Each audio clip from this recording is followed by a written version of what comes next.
Assalamualaikum warahmatullahi wabarakatuh. Selamat sore pemirsa, apa kabar Anda? Semoga kami menjumpai Anda dalam keadaan sehat walafiat. Pemirsa, senang sekali kita kembali berjumpa dalam dialog Kepri Gemilang, tentunya bersama saya Sri Wahyuni Putri. Dialog ini kami dedikasikan untuk kemajuan Provinsi Kepulauan Riau agar semakin gemilang, cemerlang, dan terbilang, serta tentunya bagi keutuhan Negara Kesatuan Republik Indonesia. Pemirsa TVRI Kepri, dimanapun Anda berada, adapun tema dialog kita hari ini ialah Hari Amal Bakti Kementerian Agama ke-78 tahun 2024. Yang mana untuk membahas tema kita kali ini sudah hadir narasumber kita yang akan mengulas, yaitu Bapak Dr. Mahbub Daryanto MPDI. Beliau merupakan Kepala Kanwil Kementerian Agama Provinsi Kepulauan Riau. Kita sapa terlebih dahulu. Halo, Assalamualaikum Pak Mahbub. Waalaikumsalam warahmatullahi wabarakatuh. Apa kabarnya Bapak? Baik. Baik ya Pak ya, sehat dan tentunya semakin semangat nih Pak menyambut Hari Amal tahun Bakti ke-78 dan tahun baru 2024 ya Pak ya, dengan semangat baru dan juga tentunya dengan program baru untuk kemakmuran masyarakat dan juga umat beragama di Kepulauan Riau begitu. Baik Bapak, hari ini kita akan berbincang nih Pak, membahas mengenai tema kita hari ini, Hari Amal Bakti Kementerian Agama ke-78 ya Pak ya, tahun 2024, yang mana memang juga tentunya para pemirsa mengetahui bahwasannya Hari Amal Bakti merupakan sebuah peristiwa yang penting yang memiliki arti khusus bagi bangsa Indonesia yang menjunjung tinggi kaidah nilai-nilai kehidupan beragama, yang mana Hari Amal Bakti sendiri ini diperingati pada tanggal 3 Januari begitu. Nah mungkin Pak, sebelum kita membahas lebih jauh nih Pak mengenai Hari Amal Bakti ke-78 ini, boleh dong Pak kita mengetahui apa nih Pak kira-kira tema dari Hari Amal Bakti ke-78 tahun ini? Silahkan Pak Mahbub. Baik, Assalamualaikum warahmatullahi wabarakatuh. Terima kasih Mbak Yuni, TVRI Kepulauan Riau. Saya mengucapkan terima kasih kepada TVRI yang sudah memberi kesempatan kepada kami untuk menyampaikan dalam rangka Hari Amal Bakti ke-78 Kementerian Agama. Tahun ini memang agak sedikit berbeda. Jadi memang ya semangat baru, tahun baru juga semangat baru Hari Amal Bakti tahun ini. Baik. Jadi bagi umat beragama yang baru menyelesaikan tahun baru dan Natal kemarin, kita ucapkan selamat dan alhamdulillah sudah berjalan. Umat beragama sudah khusyuk menjalankan aktivitas keagamaannya. Baik. Dan tahun ini karena 78 tahun ini kenapa sedikit istimewa, karena memang ini mengakhiri masa jabatan lah, periodisasi, karena kita akan pemilu di 2024 ini.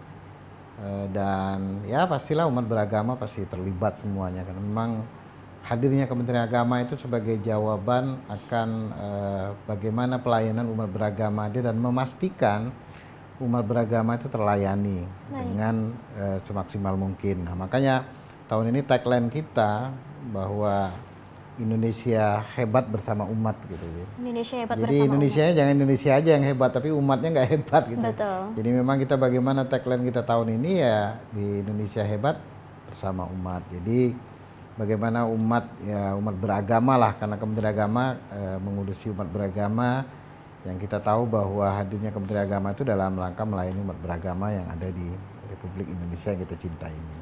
Baik, luar biasa. Artinya untuk tema Hari Amal Bakti tahun ini Indonesia hebat bersama umat begitu ya Pak ya, karena ada keterkaitannya nih antara Indonesia dengan umatnya. Ya, mudah-mudahan momentum-momentum yang kita di tahun 2004 ini bisa mengangkat kehebatan-kehebatan Indonesia ya, umatnya juga ikut bersama gitu, bersama hebat.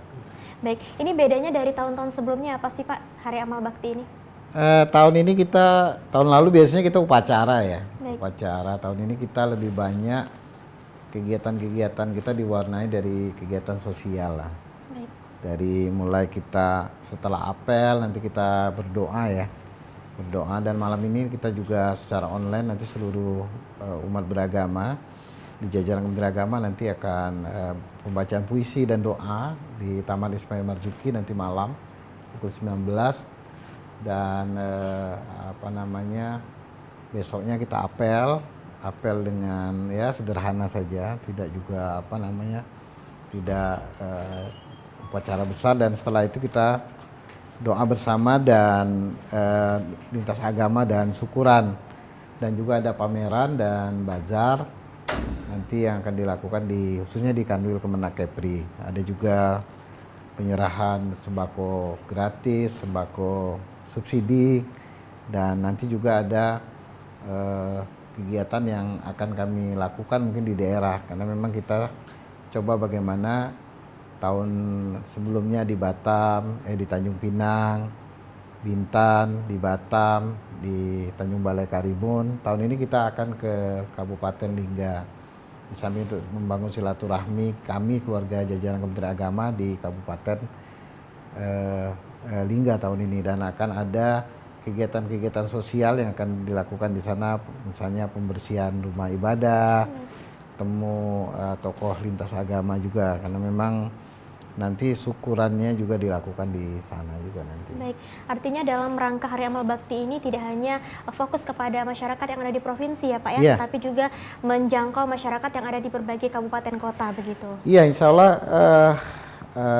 ya tahun ini kita bergabung ya. Nanti di Kanwil itu akan Kemenak Bintan dan Kemenak Tanjung Pinang dan kantor wilayah itu akan bergabung dan melakukan doa bersama untuk besok pagi pukul 9.30 sampai selesai, dan juga dilakukan bazar dan banyak kegiatan-kegiatan yang rangkaian itu akan dimulai setelah tanggal 3 ini. Nanti ada olahraga dan yang lain-lain.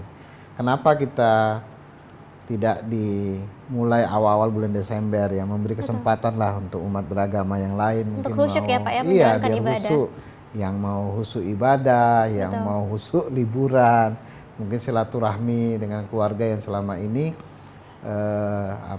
agak kerepotan, karena memang ini kan tanggal 3 Januari ya. Betul.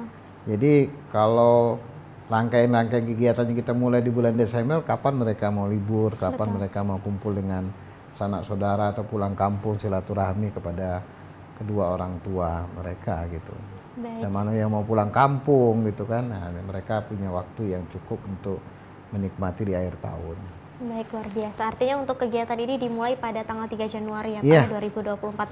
Nah ini kan untuk Hari Amal Bakti sendiri ini peringatan secara nasional begitu Iya. ya Pak ya. Apakah dari Kanwil Kemenak sendiri ada program prioritas yang memang dicanangkan dari pusatnya sendiri untuk kegiatan, atau memang ini inisiasi dari Kanwil Kemenak sendiri Pak, berbagai Ada yang kegiatan? lokal ya, yang lokal tuh misalnya kayak bazar itu kan tidak ada di pusat bazar.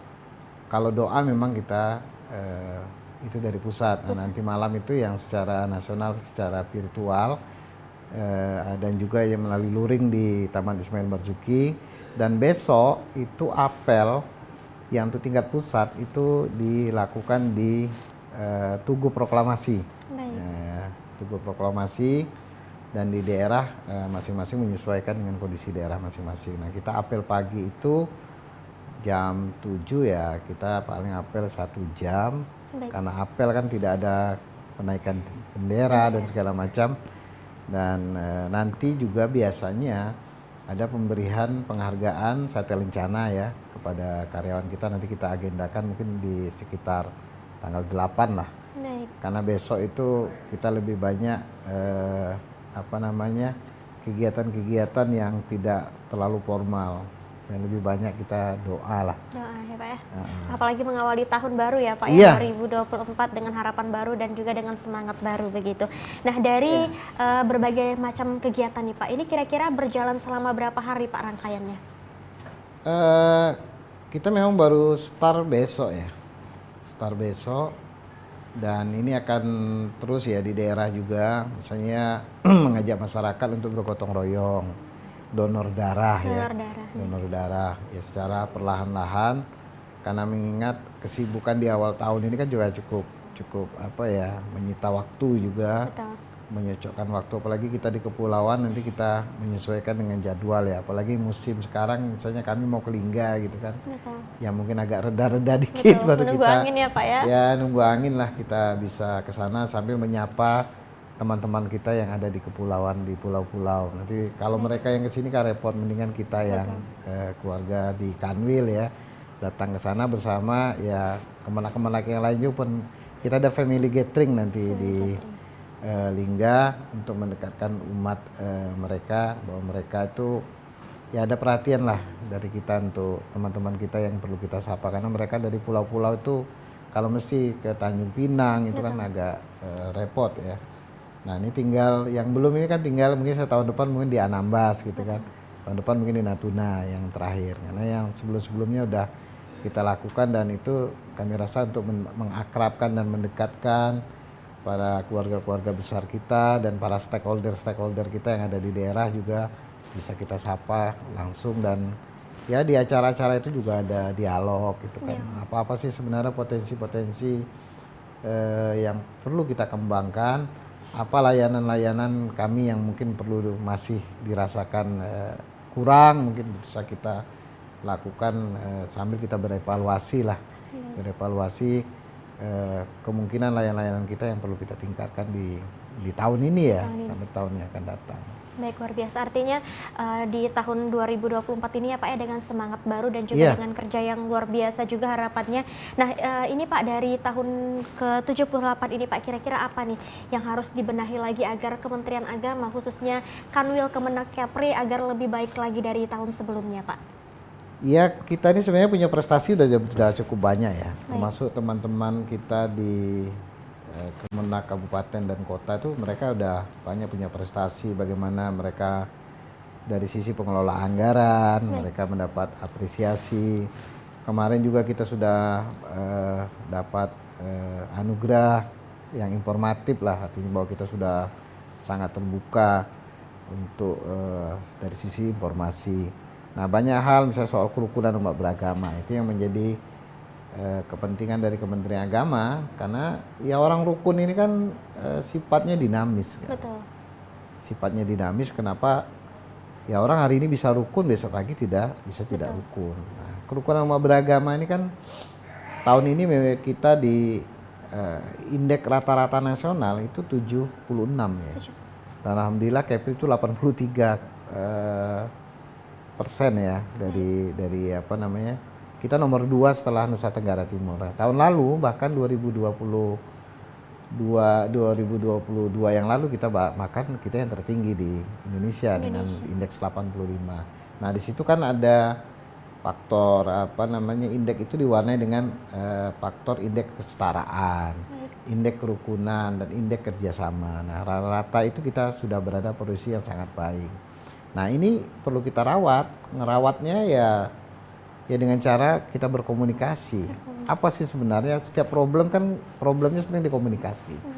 Ketika dikomunikasikan ya baik itu secara internal umat beragama maupun eksternal umat beragama atau umat beragama dengan pemerintah, insya Allah apa yang kita inginkan bagaimana negeri ini selalu damai. Nah ini yang perlu kita bangun terus menerus. Makanya di dialog lintas agama ini kita juga mengundang tokoh adat, tokoh-tokoh pemerintah, tokoh-tokoh lintas agama yang memang mereka ini yang sehari-hari mereka ini yang punya interaksi langsung dengan masyarakat. Dan mereka ya apa namanya, ketika komunikasi antar lintasnya terbangun dengan baik ya insya Allah mereka dapat dengan cepat ya menyelesaikan problem-problem, mungkin salah paham, mungkin ada ketersinggungan, ada jangan sampai ada pihak-pihak yang mengalihkan problem-problem sosial ekonomi menjadi problem agama. Padahal urusannya urusan ekonomi atau urusan sosial biasa gitu menjadi isu-isu agama. Apalagi di tahun politik tahun ini, nah umat beragama ini kan wajib suka tidak suka kita harus melewati tahun politik ini. Ya ada pemilu, ada pilpres. Jangan sampai ya umat beragama terbelah gara-gara beda pilihan. Dan ini yang penting ya Pak ya? Iya ini yang penting gitu, jangan sampai terbelah gitu. Ya silakan beda pilihan, silakan beda apa nama pandang terhadap sebuah, tapi juga tidak membangun narasi-narasi untuk saling menjatuhkan, saling bermusuhan antara satu dengan yang lain. Nah ini penting di tahun politik nih kadang ada juga ya masih menggunakan agama ya isu-isu agama. Ya, kita pingin bahwa agama nih ya udahlah dijadikan inspirasi lah sesuai dengan tagline Menteri Agama itu ya, jadikan agama itu sebagai inspirasi. Jadi bukan aspirasi gitu kan. Jadi politik identitas itu ya kita berusaha jangan sampai, dan penggunaan simbol-simbol agama, penggunaan rumah-rumah ibadah, penggunaan tokoh-tokoh agama untuk mencari suara gitu ya, saya kira ini juga perlu kita ya bagaimana memberi pendidikan politik yang baik lah kepada masyarakat. Baik, intinya sama-sama saling berbenah ya Pak ya, Iya. sama-sama saling berbenah untuk kemajuan Indonesia. Ya yang kami lebih juga dalam rangka ini juga ya kita juga berpikir ya dengan ya evaluasi kami di samping prestasi ya mungkin kita ada kekurangan ya kalau kita melihat menilai kita sendiri ya mungkin kita baik kita menurut kita tapi kan menurut masyarakat. Nah makanya ketika kita melakukan komunikasi yang baik mereka akan memberikan masukan-masukan apa yang perlu kita perbaiki dan apa yang bisa kita kerjasamakan. Nah kita juga tahun ini akan memperkuat lintas sektoral kita ya. baik. Tadi saya ngobrol sama Kak Kanwil, Kemenkumham, apa-apa yang bisa mungkin dengan pihak Kejaksaan Tinggi, dengan apa lembaga-lembaga lain ya. Kalau Pemda ya memang kita memang banyak kegiatan-kegiatan yang bersama dengan Pemda, tapi banyak juga kegiatan-kegiatan lintas kementerian yang perlu kita lakukan secara bersama-sama. Mungkin lebih enjoy gitu kalau bareng-bareng gitu kan. Dan irisan kegiatan kita kan banyak tuh yang sasaran-sasaran, apalagi Kementerian Agama ini kan cuman nggak ada di laut aja Kementerian Agama. Kalau di mana-mana kita udah, Baik. insya Allah kita hadir dalam rangka ya pembinaan umat ya, mental umat itu kan penting gitu. Intinya saling keterkaitan ya Pak ya, kolaborasi antar berbagai stakeholder sesuai dengan tema kita hari ini bersama umat Indonesia semakin hebat begitu. Baik Pak, menarik sekali membahas mengenai tema kita hari ini, tapi kita jeda terlebih dahulu Bapak. Baik Pak, bila selesai jeda kami akan kembali, tetaplah bersama kami di Dialog Kepri Gemilang.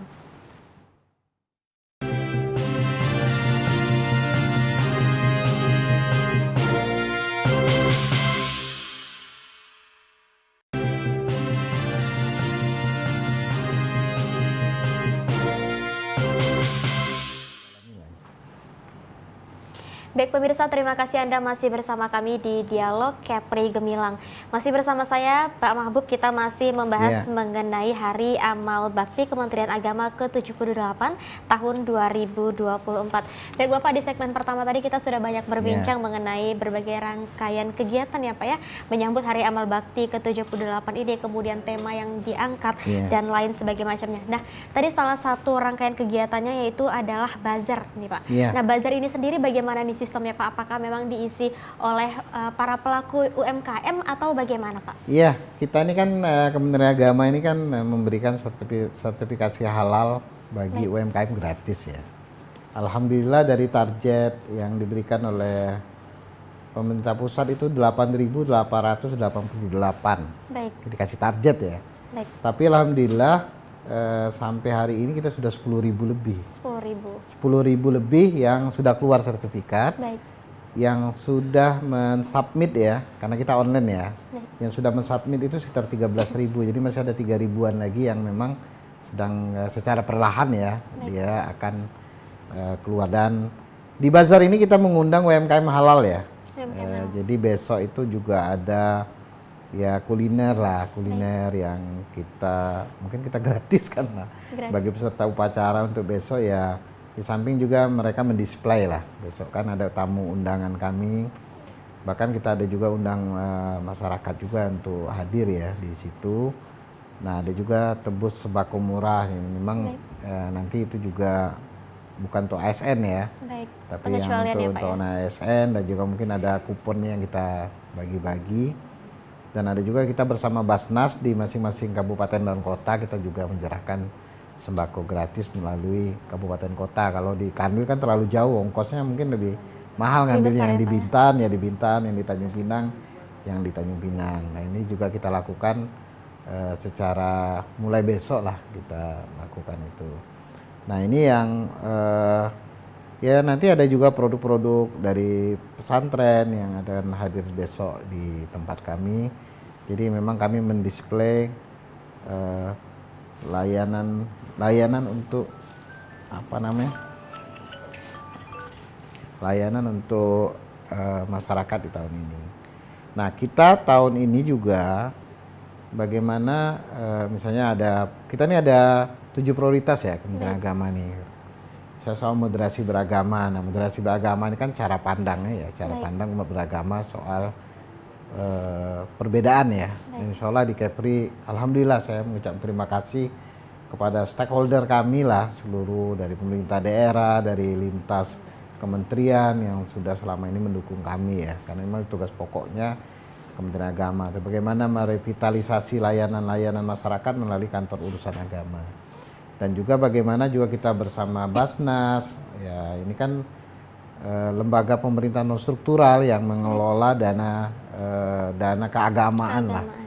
Dan kita berharap hasil evaluasi kita di tahun ini bagaimana kita memperkuat sasaran-sasaran dari masyarakat-masyarakat yang memang masih ini kita masih sangat membutuhkan. Nah, beasiswa, bagaimana anak-anak kita bisa sekolah, bagaimana anak-anak kita yang stunting, yang kurang gizi, ya kita mulai melakukan itu. Dan kita juga akan melakukan kerja lintas kementerian lah. Bagaimana kita bareng-bareng menyelesaikan program ini. Mungkin dengan bareng-bareng kita mungkin banyak program yang bisa menjadi sasaran kita bersama-sama. Nah ini yang pentingnya. Kita ini kadang-kadang ini jalan sendiri, ini jalan sendiri, ini jalan sendiri. Padahal sasaran kita sama. Misalnya soal mengatasi kemiskinan, ini kan semua mau ngatasin semua. Betul. Nah kita juga pingin bagaimana dari sisi apanya kita kan, dari sisi mental keagamaan, mungkin dari sisi fasilitasi halal, mungkin dari sisi bagaimana mengkomunikasikan. Nah karena tugas Kementerian Agama sangat-sangat luas, Mbak, sangat luas sekali. Dan bahkan tahun ini kita akan merevitalisasi Badan Kesejahteraan Masjid ya. Ini bagi yang Muslim, dan bagi yang non Muslim bagaimana dana-dana sosial keagamaan itu mampu menyelesaikan program-program umat yang ada di situ. Jadi bagaimana ya kita jangan bangga mengumpulkan dana keagamaan ini misalnya dari Basnas bermiliar-miliar. Tetapi ternyata masih ada orang yang mungkin belum mendapatkan ya layanan sama sekali. Ya kita juga miris gitu kalau ada sampai anak-anak kita yang kelaparan, anak-anak kita yang masih kurang gizi, ibu-ibu hamil kurang gizi. Nah bagaimana ini komunikasi ini juga kita jalin. Bagaimana juga pencegahan ya, misalnya anak-anak usia, sekarang kan usia perkawinan itu kan 21 tahun, Mbak. Kalau di bawah 21 tahun kan berarti itu kan dianggap belum secara hukum dia belum siap lah, karena itu ada perubahan. Nah ini bagaimana mereka ini diberi penyuluhan, calon pengantin. Nah ini banyak problem administrasi juga, misalnya yang sudah nikah nggak punya surat nikah. Bagaimana mereka mendapatkan surat nikah gitu kan, yang resmi. Banyak juga yang mungkin dulu nikah siri ya. Mungkin kita bisa bersama-sama. Nah revitalisasi seluruh, ya makanya kita ingin bagaimana Kementerian Agama ini punya prestasi, tapi juga kita bagaimana melayani umat ini tetap menjadi hal yang prioritas bagi kita. Nah, Kementerian Agama itu punya platform digital ya, untuk pelayanan keumatan. Dan platform digital itu sudah full online, misalnya mau daftar haji, mau nikah, mau apa aja pokoknya. Itu sudah ada kita lakukan melalui transformasi digital melalui super apps ya, Pusaka Super App. Pusaka Super App itu bisa di-download, dan kita sudah bisa melayani dari sisi itu ya. Misalnya perlu referensi tentang agama, perlu referensi agama apa aja ada, karena Kementerian Agama ini kan melayani seluruh umat kan. Banyak sekali memang program di Kementerian Agama yang memang harus kita dari 7 prioritas itu ya, misalnya revitalisasi KUA. Hari ini ya jangan sampai ada umat beragama yang kesulitan beribadah. Silakan pakai kantor KUA, kantor Kemenak. Kalau memang di situ belum memungkinkan untuk didirikan rumah ibadah. Ada juga kantor KUA misalnya yang di daerah-daerah terluar. Kalau memang kesulitan untuk melaksanakan ibadah ya silakan. Nah ini yang menjadi tugas kami, dan pelayanan secara digital kami itu sudah full online ya. Misalnya si halal ya. Saya bagaimana mendapatkan sertifikasi halal gratis gitu kan bagi usaha mikro kecil ya. Kita ingin bagaimana kita ini kan 96% lautan. Betul. Jadi memang transformasi digital itu memang sebuah kebutuhan yang tidak bisa kita elak-elak lagi. Betul. Ya kalau mau ngurus ke kantor Kanwil kan biayanya berapa gitu. Betul. Termasuk juga kita semua 30 layanan itu kita sudah declare-kan tidak berbayar ya, RP0 ya. Jadi artinya kita udah 1-2 tahun ini membangun platform digital yang ada di kita agar masyarakat itu lebih mudah untuk mendapat pelayanan. Nah kita ini kan dengan biaya yang ya tidak ada biaya ya, namanya Cuma ya masyarakatnya kan masih diedukasi. Betul. Nah, terus layanan jemput bola kami juga dengan layanan sama seperti Samsat keliling ya. Kita juga ada Tanja Corner itu ya, kita mendatangi masyarakat yang butuh kita layani. Nah, tahun ini kita akan perkuat lintas kementerian. Nanti dengan Kemenkumham, dengan Kejaksaan, dengan instansi-instansi lainnya, mungkin dengan BNN kita bagaimana soal narkotika mungkin masih perlu ada pemberian pencerahan kepada. Nah, kita ini masing-masing kayak Kanwil itu punya kampung zakat, punya kampung kerukunan. Nah, kementerian-kementerian lain juga punya kampung-kampung sadar hukum dan segala macam. Bagaimana dikolaborasikan nanti kita sama-sama, bagaimana kita bareng-bareng, nanti kita agar problem dan programnya bisa kita satukan. Ini yang kita harus tingkatkan. Kalau soal prestasi ya alhamdulillah lah, kan Kementerian Agama kita tahun ini dapat 13 prestasi lah, baik tingkat nasional maupun tingkat ya, kita berbenah agar pelayanan publik di bidang agama ini yang menjadi tanggung jawab kami di Kementerian Agama ini bisa secara maksimal ya, tanpa komplain lah. Dan kami merasakan bahwa ya ketika kita bekerja ikhlas, kita bekerja keras, insya Allah masyarakat pun ya dengan senang hati lah. Dengan senang hati mereka juga kita beri kesadaran bahwa bagaimana menjaga kehangatan dalam beragama gitu, tidak ada pertentangan. Ya sekarang ya udah tingkat toleransi itu kan misalnya dimulai dari bagaimana masjid ramah anak, masjid ramah lingkungan, ya speakernya nggak mengganggu lingkungan. Ini kan dalam rangka ya juga tidak ada membangun narasi kebencian, ujaran-ujaran kebencian. Ini alhamdulillah di Kepri ini saya merasa sangat-sangat terbantu lah ketika kita ajak secara bersama bersama FKUB, bersama lembaga-lembaga keagamaan. Dan tahun ini kita mulai, karena kemarin Covid ya Mbak ya, ini ngopi bareng nih kita udah mulai kita lakukan. Nanti ngobrol bareng lintas agama ini kan ada pemuda lintas agama, ada tokoh lintas agama yang senior kan. Dan bahkan tahun ini ya kita coba ibu-ibu ya, kita mau coba ya forum wanita lintas agama. Ya, peran ibu-ibu kan sangat signifikan juga dalam rangka menjaga ya bagaimana menjaga anak, menjaga suami, menjaga lingkungan, dia bisa menjadi tokoh lah di situ, bagaimana meningkatkan soal kerukunan, soal bagaimana mengingat soal-soal keagamaan yang ada di situ. Nah, kita minta dari ibu-ibu gereja, ibu-ibu dari masjid, ibu-ibu dari wihara, dari pura gitu, bisa terlibat aktif di lingkungannya gitu, minimal anak-anaknya, karena mungkin dengan pendekatan agama mungkin lebih efektif itu dalam rangka penyelesaian problem-problem yang ada di masyarakat. Baik, luar biasa. Baik, artinya untuk saat ini dari Kemenak sendiri sudah memiliki website ya Pak ya, yang bernama Pusaka Super App. Jadi untuk masyarakat yang ingin mengajukan pengajuan seperti sertifikasi halal dan lain sebagainya macamnya bisa langsung mengakses di aplikasi Pusaka Super App ini ya Pak ya. Dan ini juga harapannya dapat menjangkau seluruh masyarakat yang ada di Kepulauan Riau yang memang seperti harapan Pak Mahbub tadi, karena Kepri ini memiliki 96% lautan. Tentunya akses agak sedikit lebih sulit ya Pak ya, tetapi dengan hadirnya Kanwil Kemenak dengan platform digital Pusaka Super App ini dapat membantu masyarakat yang ada di Kepulauan Riau. Ini juga Pusaka Super App ini kan big data ya. Datanya terorganisasi di Jakarta ya. Jadi memang apapun urusan-urusan Kementerian Agama itu udah ada di situ. Apapun, masalah haji, masalah zakat, wakaf dan segala macam. Konten-konten agama juga ada. Bahkan kita baru launching kemarin Al-Quran dengan bahasa isyarat. Jadi kalau yang tuli dan bisu kan dia menggunakan isyarat gitu. Jadi mereka bisa baca Quran dengan melihat isyarat gitu. Ini juga kita udah mulai kita luncurkan. Jadi mudah-mudahan yang lokal pun kita ada ya, tetap platform digital lokal kita si Kopri ya, sistem komunikasi pelayanan prima di Kepri ini kita punya juga untuk yang parsial yang kecil ya. Tapi seluruh yang ini di Pusaka Super App itu. Pusaka Super App tadi.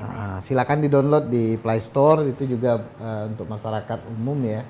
Itu juga bisa untuk mendownload platform digital kami. Silakan di situ buka-buka apa kek, mau komunikasi kek, ada konten-konten kan bisa dilakukan di situ. Di samping website kita juga yang parsial ya, melalui Kemenak Kepri juga ada, kita tetap lakukan itu. Baik, karena memang ini seperti tagline kita hari ini atau Hari Amal Bakti 2024 ini ya Pak ya, Indonesia hebat bersama umat, dan tentunya juga Kemenak hadir untuk menjadikan kami umat yang hebat. ingin bagaimana komunikasi kami dengan umat ini lebih intens lah. Baik. Dan umat juga ya kalau ada problem, ada apa ya silakan ke kami gitu, jangan sungkan-sungkan, karena memang kita ini memang ditugasi oleh negara ya untuk melayani umat ya, tanpa memandang itu umat apa gitu. Betul.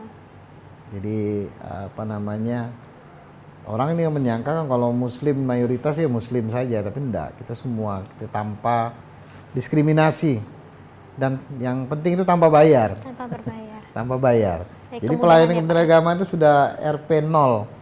Kita udah declare bahwa pelayanan di Kementerian Agama itu RP 0. Nggak ada yang bayar. Kecuali satu, kalau mau nikah di rumah. Di rumah. Itu ada. Kan nikah di rumah itu memang aturan negaranya ya, peraturan pemerintahnya memang kalau menikah di luar kantor-kantor urusan agama, itu memang masih wajib nyetor bukan ke Kementerian Agama, tapi ke kas negara. Ke kas negara. Sebagai bentuk ya pelayanan yang mungkin agak ekstra ya, karena memang itu di luar kantor dan di luar jam dinas. Kalau di kantor KUA di mana-mana pun ya kita nggak ada yang berbayar. Rp0 begitu ya Pak ya? Iya. Baik, nah kira-kira Pak di Hari Amal Bakti ke 2024 yang ke-78 ini Pak, apa nih Pak harapan atau himbauannya yang dapat diberikan kepada masyarakat luas ataupun masyarakat yang ada di Provinsi Kepulauan Riau ini Pak? Ya, pertama ya kami mengucapkan terima kasih ya kepada stakeholder kami, itu yang penting itu. Kami berterima kasih kepada stakeholder kami. Tanpa dukungan masyarakat, tanpa dukungan stakeholder pemerintah dari pemerintah daerah, lintas kementerian, TNI, Polri, suasana rukun dan damai di Kepri ini tidak mungkin bisa kita capai dengan mudah. Betul. Dan ini pastilah semua punya niat yang tulus, ya, punya niat yang ikhlas, ingin agar negeri kita ini negeri yang damai, negeri yang tentram, masyarakat. Dan kami juga melayani masyarakat juga di bidang pendidikan ya, kita meningkatkan kualitas pendidikan, bagaimana ketika tingkat pendidikan masyarakat juga meningkat ya pastilah banyak problem yang bisa kita selesaikan. Betul. Dan potensi-potensi keumatan yang selama ini yang belum disatukan ya kita coba kita satukan. Bagaimana potensi yang besar ini. Kita contoh saja ketika kita bicara isu-isu Palestina ya. Betul. Berapa miliar kita bisa kumpulkan dalam satu hari. Nah, padahal banyak juga problem-problem lokal yang harus kita tangani. Soal kemiskinan, soal keterbelakangan di pelayanan pendidikan, mungkin ada yang perlu beasiswa. Kenapa kita tidak melakukan itu? Nah, ini kita akan coba dorong di tahun 2024 ini bagaimana kita ini mampu berdiri dari kaki kita sendiri. Nah, kaki Indonesia hebat itu bersama umat. Nah, kita udah terbukti, udah lamanya perjalanan kita hampir 79 tahun negeri ini, dan Kemenak itu 78 tahun. Bagaimana umat Indonesia ini, negara Indonesia ini gitu yang kita cintai ini juga bisa membersamai umat-umat yang lain. Nah, kita juga ingin bagaimana kepedulian ya, kepedulian masyarakat kita terhadap lingkungannya, kepedulian terhadap anak-anak, kepedulian terhadap bagaimana kualitas beragama di kampung itu ya. Betul. Kita mulai dari hal-hal yang kecil, dan kami di Kementerian Agama melalui penyuluh kami, yang seluruh agama ini penyuluh kami ada di seluruh Kristen, Hindu, Buddha ini juga kita akan intenskan di tahun-tahun yang akan datang. Tahun 2024 ini akan kita intenskan. Baik, sama-sama menjaga kerukunan umat beragama ya Pak yang ada di Kepulauan Riau ini. Baik. Baik Bapak, terima kasih untuk dialognya hari Iya. ini dengan tema Hari Amal Bakti Kementerian Agama ke-78 tahun 2024. Semoga acaranya yang akan dimulai besok ya Pak ya dapat Iya, berjalan besok. dengan lancar dan juga tentunya dapat menjadi kebaikan bagi para jajaran dan juga masyarakat yang ada di Kepulauan Riau. Amin, Baik amin. pemirsa, itulah tadi dialog Kepri Gemilang kita dengan tema Hari Amal Bakti Kementerian Agama ke-78 tahun 2024. Rangkaian program TVRI Kepri setiap harinya dapat Anda saksikan di akun YouTube, Facebook, dan Instagram TVRI Kepri. Jangan lupa like, komen, dan subscribe. Pemirsa, mewakili seluruh kerabat kerja yang bertugas, saya Sri Wahyuni Putri. Mohon pamit undur diri. Terima kasih Anda telah bersama kami TVRI Media Pemersatu Bangsa. Wassalamualaikum warahmatullahi wabarakatuh. Selamat sore dan sampai jumpa. Terima kasih.